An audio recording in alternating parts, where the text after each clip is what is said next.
Mr. President, Excellencies, Ministers, Member of Parliament, Governors of Central Bank, ladies and gentlemen, dear Martin, your warm welcome and generous hospitality make me feel honored to participate in this symposium with such a distinguished group of central bankers, international experts, where we are celebrating not only the 30th anniversary of the Armenian Dram and the country's remarkable economic advances, but also Armenia's rich history, culture, and bright future. Indeed, the transformation of Armenia's economy over the past 3 decades have been impressive.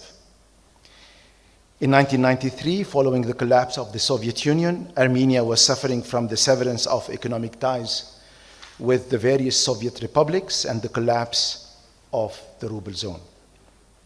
The introduction of the dram at a time of significant economic instability was a pivotal step in the country's economic stabilization and recovery. Yet, as reminded us His Excellency the President yesterday, the dram's early days were challenging.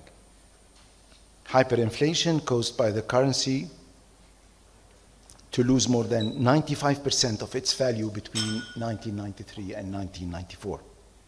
However, efforts to restructure the economy have set the stage for a more stable currency and bolstered confidence. And that hard-earned price stability paved the way for economic growth and prosperity.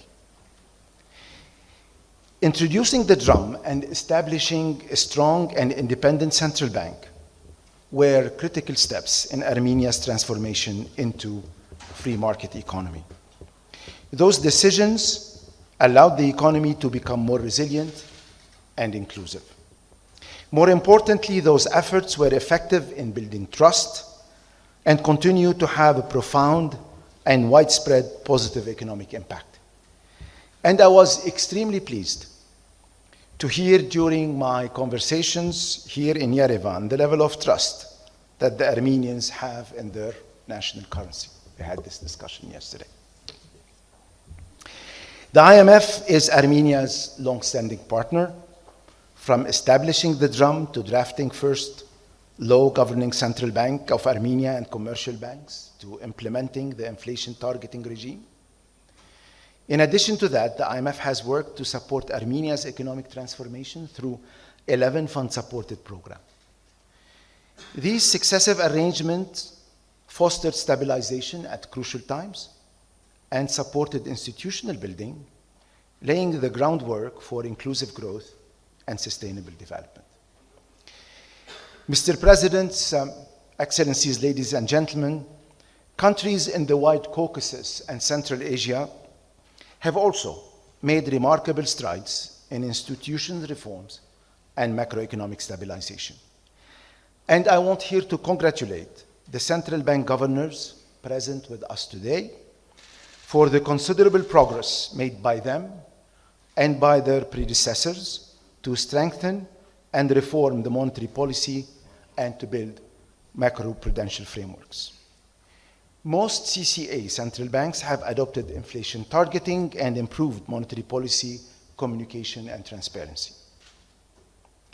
CCA countries have also developed their financial system and deepened financial access. Financial sectors have grown more resilient over the years, and this is thanks to strengthening regulation and supervision.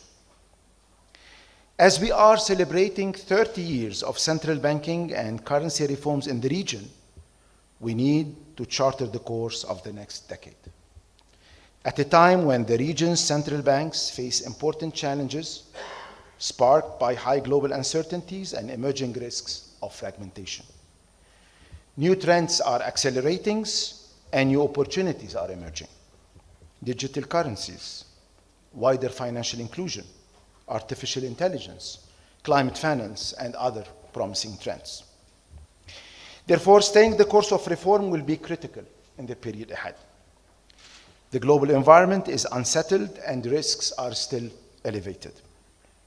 We at the IMF project that global growth will slow from 3.5% in 2022 to 3% this year. Price dynamics are expected also to be persistent in 2024, and the already tight financial conditions are expected to remain tighter for longer. CCA growth is also forecast to slow from 4.8% in 2022 to 4.1% this year. Furthermore, amid increasing global economic and financial fragmentation, the region is positioned at the crossroad of large trade and capital flows that are currently under stress. This could test the ability of central banks to respond to shocks and balance monetary policy and financial stability objectives. I'm sure that this high-level symposium will offer a timely opportunity to reflect on those issues and define future paths to improve policy and institutional frameworks and to strengthen economic resilience. With this, allow me once more to congratulate the Armenian authorities, the President, Deputy Prime Minister, and the ministers for their recent accomplishment and join them commemorating the 30th anniversary of the Armenian Dram and the Central Bank of Armenia. Thank you very much.